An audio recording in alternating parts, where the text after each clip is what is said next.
This is Sandy at Suburban Homesteader, Wyoming, and today we're going to talk about tea. Tea, like a cup of tea, hot tea, black tea. Now that may seem like a strange topic to talk about, but the reason why I have that for my subject today is twofold. One, I read an older article, it's probably 3 or 4 years old, by Jackie Clay. And at the time they had lived in the mountains in Montana. And basically for 6 to 7 months of the year, they were completely snowed in. And she was talking about how we don't really realize how much food you actually need. And it was just interesting, and she listed how much 3 people ate during that time. And it's way beyond the scope of what, if you see lists of things that you should prepare, things you should have in a pantry. And it was really interesting to me last night. And the second reason is I like watching the news from around the world, different places, small news outlets, large news outlets. And I've been really watching the flooding in China. Three Gorges Dam is just ripping the water out. They've had rain for about a month, and it is just beyond the scope of normalcy. Flooding everywhere, dams breaking, levees breaking. And the other day they were interviewing a man, and his business was tea. And in his warehouse, he had literally lost, because of the flooding, 30,000 kilos worth of tea. Now that's a lot of tea when tea doesn't weigh very much. And I thought to myself, between those two things, I need to store up some tea because I'm a tea drinker. I don't drink coffee. And I do make my own herbal teas, but I really like an English black tea also.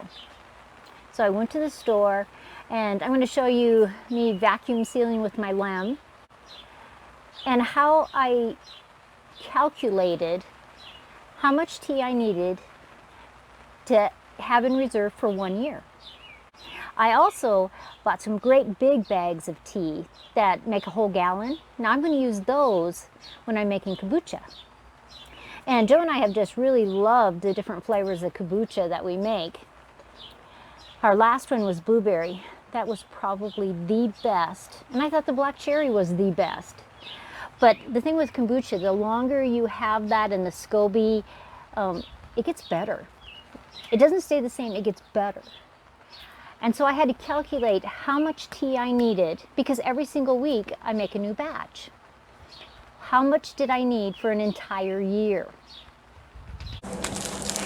Sometimes you buy tea and it's in a foil pouch. This is not vacuum sealed. It's just, they've sealed it on the top and the bottom, but for long storage it's not sealed good enough.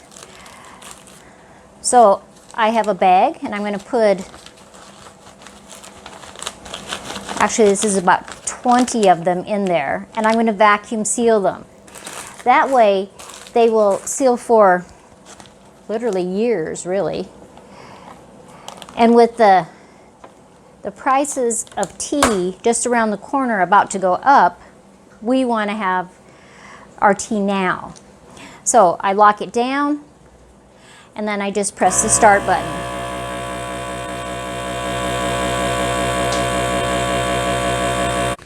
I finished my bags. So in each gallon bag, there are 6 packages in.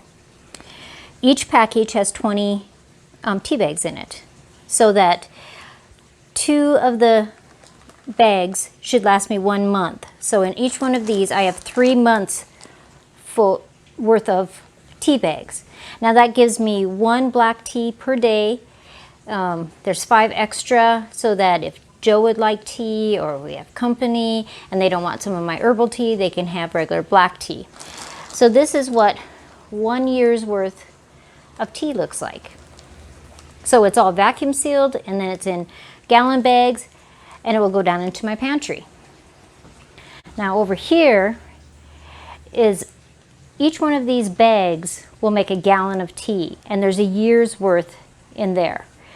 So I'm all prepared for tea, other than the teas, the herbal teas that I make, for the next year. Really got me thinking in a lot of different areas of what do we do? How do we calculate to provide for our family? And I know you can look up things on the internet and it says, this much water per person per day, this much toilet paper per person per day. But the facts are, unless you live through it, you really don't know. Like Jackie, literally for winters after winters after winters, when they were living up in the mountains in Montana, this was their life. And so she got to know the hundreds of jars of canned things that she canned, meat, fruit, vegetables, that they would use in that 6 to 7 month period. So take it as a year and you need even more. And it was real interesting the way she presented it. I will try to find a link because I read it in an anthology that I have. But I'll try to find it, see if I can find a link to that article, and I'll put that in the comments below. But it really gets you thinking on what and how to prepare. I hope this gets you thinking. So this is Sandy. I am Suburban Homesteader, Wyoming.